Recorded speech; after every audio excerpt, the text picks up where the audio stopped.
Hello, friends, and welcome back to Permission to Play, your podcast where you can learn about all things play, at least through my perspective.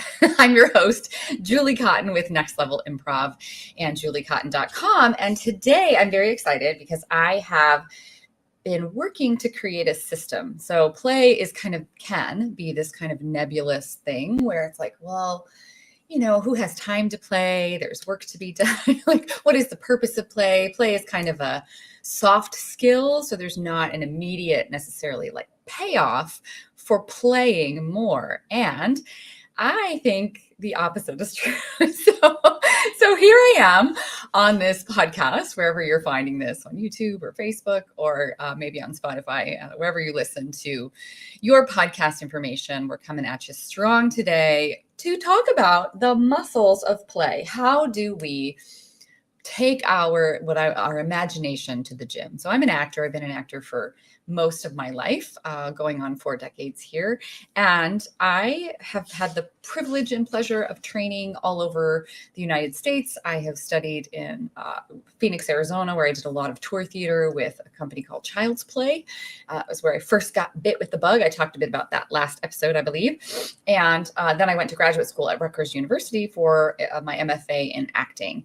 And I trained in Chicago for improv, and Miami and Boca and Phoenix. So I've gotten to study with some of the greats, and I love this idea of how can we take play and use it as a way to live our lives more fully, more with a sense of joy. How can we use it to look through the lens of our lives as a play? And Shakespeare talked about this. He said, all the world's a play and the men and women are merely, all the world's a stage rather, and men and women are merely players. So if we take that as a possibility for how to best experience the story of you, let's say, or in my case, the story of me, is there a way that we can unpack or take apart and systematize or practice the art of playing more in our lives, finding more joy, living more with aliveness, vitality, things of that sort. So that is my hope for you today, that you will begin to see the possibilities that play can be like a muscle that we take to the gym, mostly with our imagination, and also bringing our bodies and our voices on board like we did when we were kids and we played pretend. So that is what we are going to focus on today. I'm going to introduce you to my 10-step system to embody play.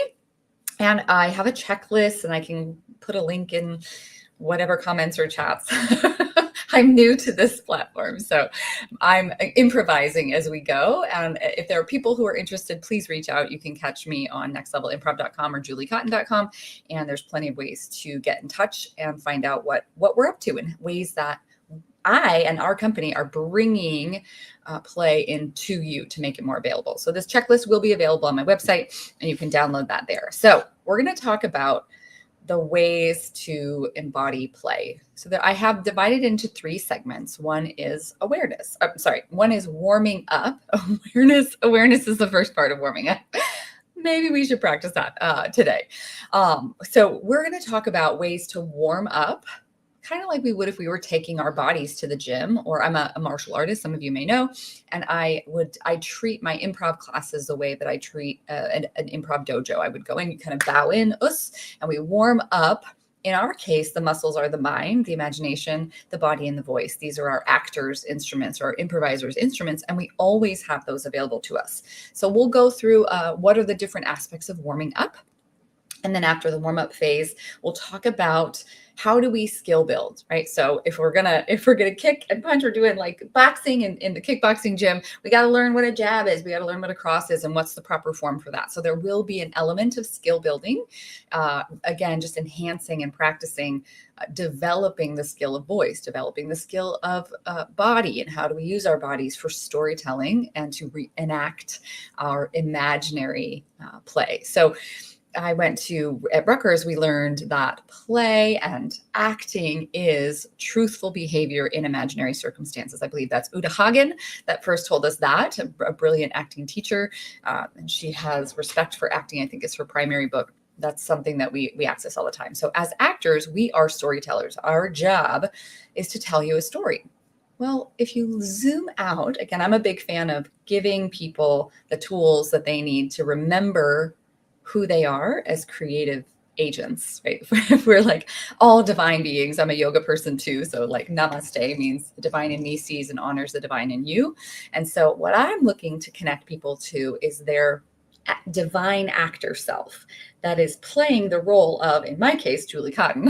In your case, your divine self, your highest self. And this is regardless of your faith or any religious background or spirituality. It is, I believe, innate in all of us. There's a part of us that is conscious. There's a part of us that knows the truth of what it is, that animates our body, keeps it going while we're sleeping, pumps our heart for us, right? These are the things that animate animals, or in the world of gardening, right? Like, we plant a seed in the ground and there's an intelligence or consciousness in that seed that knows if I plant a radish seed, it's going to be a radish and not a carrot, So there's this kind of conscious knowingness, this intelligence, this higher intelligence. So that's the part that I think is having a really fun time. That's the divine actor self. So we're going to practice getting in touch with that. It's a muscle like anything else. And we agree to take on the role of, in this case, you or me, right? So if we zoom out that far and we say, what if all the world is a stage?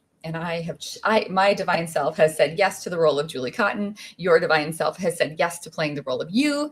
And here we are in a scene together, and we can play pretend and make believe, and we can make up stories. So the story of the story of Julie, or the story of you, right? You're the leading man or woman, leading lady of your life, right? So what has been your hero's journey? Like, what have you been up to in the story of you? If you're going to make a movie out of your life, you would have a beginning, a middle, and an end, right? We all do. And so this system, these 10 steps to embodying play, are a way for us to mine our own story, learn from our own experiences. How do we do us, right? Like, how does our brain do the problem? Or how is the divine enjoying playing the role of you? And then once we know that, and we can have more command over intentionally choosing to go forth and play and make fun in the world, or make joy in the world, or make success, or create an impact, or whatever it is that we're looking to do in the story of us, to be doing it more intentionally. So the system includes a warm-up section that has 3 different parts. Then we do skill building. We learn to flex those muscles of body, mind, body, imagination, and voice. And then we apply. Application, acting. We get to put it out on the stage, right? So I am someone who is notorious for, I'm a nerd for learning. I love to gather information, and I've learned a lot, and I don't necessarily apply a lot or use a lot of that information on a daily basis. So, I'm probably paraphrasing, misquoting this gist of this quote, and I can't even remember who said it, but to know and not to do is not to know. And so how can we take the information or the skill or this is just my system. May you apply this to everything. I think improv is life. So may we learn to be better humans with some of these ideas of how to embody play. And once we learn a skill, once we've warmed up the body and we take it out on the stage, we have to do the things. Like, we have to show up and suit up and be ready to jump in and do the things, whatever that means. Sometimes if we're in a scene of non-doing, like, I know for me, I love to meditate, or I love to get present and let go of the busyness of life. It can be, overdoing in our Western world, especially, can be very addicting. So maybe I play the scene of non-doing. So I don't necessarily mean get out there and do more or get busy for the sake of being busy. I mean, apply these principles and find a way to bring them into your own experience, because experience is the master teacher. I'm going to give you a bunch of words, hopefully a bunch of techniques and games and exercises that you can then take and apply and play and enact. So that is what I am up to today. I just wanted to introduce you to the checklist. And I will, again, I will work on my savviness of how do I drop links. Otherwise, you can always go to juliecotton.com and put in an email request or something to receive that. So I'm just going to go over the checklist, what is included in those 3 sections, the warm up, skill build, and apply.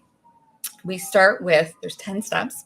Oh, yay. Thanks for those who are watching live. I love this. This is super fun. I haven't done a live stream video before, well, not in YouTube or on my feed. So I'm streaming a video podcast. This is a new format for me. I am branching out. I'm trying new things. I'm being experimental. So here, thanks for being here. So we're the 10 steps to embodying your play. We have, number one is awareness. And we'll go through different ways. Oh, hey, thumbs up. We'll go through different ways I use to practice awareness, including a notice or meditation that I received in graduate school. Don't worry, you don't have to go to Rutgers for 3 years and pay $50,000 or $80,000 now. You can just have it from my learning. I will share it with you. How about that? All right, so we have awareness, and we also have releasing any blocks. So in order to get ready to work. So many of you may know that I'm a massage therapist. I have been one for going on 18 years now. It's crazy. So having been a massage therapist, I've had the privilege of having over 20,000 bodies on my table in 18 years. And there are a lot of things that get in the way of us being able to get up and move in our bodies, right? So there's the physical blocks that are in the way, and yoga is a great way to help move some of those. So I may share some techniques from my wellness background to move the blocks out of the way. Another thing, I'm getting certified now in breath work. So I'll be leading breath work journeys online and in person. And so the breath is a great way to move through obstructions, kind of like pumping the breath and like bumping up against the issues that are stuck and lodged in our tissues. Now, breathwork's great too, because it also goes deep into emotional issues, because we hold our emotional issues in our bodies. If we're not able to express them in the moment that the character of us experiences them initially, a lot of times in childhood or in a breakup or the loss of a loved one, or we have all kinds of things, life events that happen in the play or the movie of your life, right? And it's not appropriate always to express the emotion when we have it. And so we just kind of stuff it inside and we hold on to it. And then people end up with ulcers, they end up with, obstructions, growths, knee replacements or hip replacements, things that break down over time because those issues didn't get expressed and dealt with, and they got lodged in the body. This comes back even like to the animal kingdom, where if an animal is in fight or flight, if it gets let's say a deer or something gets attacked by a lioness, and it will freeze and play dead. It's that sympathetic nervous system, fight, flight, freeze, or fawn, right? And so the deer will play dead and freeze. Its nervous system has been shocked, and now the lioness goes back and gets the rest of the pride and comes back to eat the deer. And in the meantime, the deer has woken up out of the shock and shakes it off, gets all of that adrenaline and out of their body, and then they run away and they're fine, So we don't necessarily always have that ability or know that we can do that, like our animal kingdom friends, that we don't have a chance to get all the emotion out, And so it's like, oh, I'm in a library and I've been told to shh, and I have to keep it stuffed in. And so those issues get lodged in our tissues. And so releasing any blocks mentally, emotionally, spiritually, physically that we have is part of the warm-up. So that may happen through movement, that may happen through breath. I'll give you lots of fun. I'll give you all I got over time. I'm not going to give it all to you today. It would take too long. And then the next part of warming up is to actually get in motion. So that's what I was talking about, the getting into movement, all of that. Even breath is a form of movement. So getting into motion. The next part is of skill building. We get in there, and some of the skills we already talked about it. Connect to your voice. All kinds of fun ways to connect to your voice. We can talk volume. We can talk timbre. We can talk dialects. We can get into all kinds of fun things. Oh, Julie, you're just talking for too long. You gotta end this soon, sweetheart. Short and sweet, right? So we can get some connection to our voice, which also then leads into connection to character. Now, character can be, we can affect character through our voice, like I just did. Character can also be our character, like our personality. What are our qualities and characteristics of who we are? Some people will be like, oh, I would never do that. I'm not like that. Well, great. One of my teachers in grad school would say, I don't care about when you wouldn't. I care about when you would. That's if it's in the play, if it's in the script, then who cares what Julie would do? This character, Julie, the actor, needs to be willing to take on when would I, right? And so this kind of ability to flex in and out of characters, try on different costumes and say, oh, what does it feel like to be confident if I'm not normally confident? Or what does it feel like to yield the stage if normally I'm the one that takes center stage, right? Like, so there's this idea of character, like a character that we may play in a script or a movie. And then there's also the idea of like our inner fortitude or inner character. And then another aspect of the storytelling. So we use our bodies, we use our voices, and then the imagination is kind of woven throughout. We have within our physical body, we have what I call the energetic body. And I studied this in graduate school at Rutgers under Leonard Petit. And he brought in Michael Chekhov's work, which I really love, physical theater. It's so valuable for speakers, entrepreneurs, business owners, people that want to energize, healers, coaches, people that want to connect to their audiences or to their families, businesses, what have you, to be able to read the energy of a room.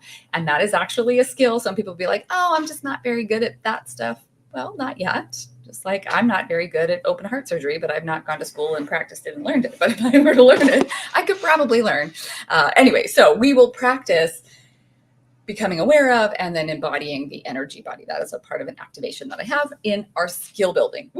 Building those muscles. Now we went to the gym, we build our body, voice, imagination, energetics, sensory perception. And now it's time to take it into action. Now it's time to play, apply. So now it's time on the treadmill, right? So I will actually take us through exercises, games, scenic play. I'll give you kind of a whole bunch of my favorite things to really get me, to get the reps going, to get the juices flowing, get into flow. And then share the joy. So that's when, okay, it's all well and good that then oftentimes when I work with teams or if I'm going into a corporation or an organization, or even if I'm working with kids and we're rehearsing and we may just be doing a one-off workshop or something and there isn't really a show or a performance of it. And yet I also have like 6 or 8 week courses that I do where there is a public performance. People will come and see you in person or online. We'll do like a Zoom performance. And people will get to take their skills and share the joy and publish what they're doing. And like, okay, here it is. Here's us play pretending together, make believing, come and share in the joy. All right. So that improv doesn't happen in a vacuum. It's a very collective art form. And it's one thing for all. And we do, like if there's a troop of 8 of us or 20 of us, maybe only 4 or 5 of us are on stage at a time. And the rest of us kind of become the audience for each other. And so there's always this like give and take. I'm performing, I'm also supporting, or I'm part of a whole kind of this microcosm, macrocosm idea. And once we go in front of others that are outside of the comfort of what we've created with kind of our little merry troop of actors, that's really where magic happens, because the audience becomes another character in the play. And so share the joy. It's important to get out there and invite others into your laughter. You're doing brave things, getting up and speaking and play pretending without a net. You have no script. It can be very intimidating. And the audience loves to see, wow, they're like, I could never do that. And of course they could. They just haven't taken the steps that you're taking to maybe come and play with me. So receiving feedback with grace is the last one. So feedback, the audience applauding or laughing or not, is also part of learning how to be in our human experience together, right? Because sometimes we put something out there and we don't get the response that we wanted, or we are met with a surprise of like, oh, I didn't even know that was funny. I'm funny. This is great, right? And so being able to receive the feedback with grace and still stay in it and still stay in the play. And eventually maybe you'll find something that I have found, which is I'm just doing it for me. You see this, other way.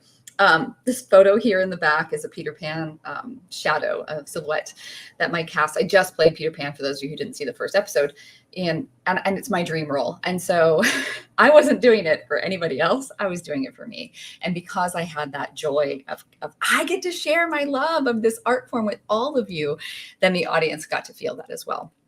And then step number 10 is rinse and repeat. So once you've kind of gone through the warm up, the skill build and apply, go back and be willing to be a white belt. What I love about martial arts is how can we stay humble, stay open, stay curious, stay full of wonder. All right, y'all. I am Julie Cotton. It has been a delight and a joy to be with you today. Thanks for visiting my new video podcast. For some of you, you might be hearing this on a Spotify or online Apple Music. I don't know where all this goes, but I am excited to bring this system out into the world. And stay tuned for more fun. I'll be going through each kind of component and part and sharing all the tips and tricks I have to give yourself permission to play more. Ciao for now.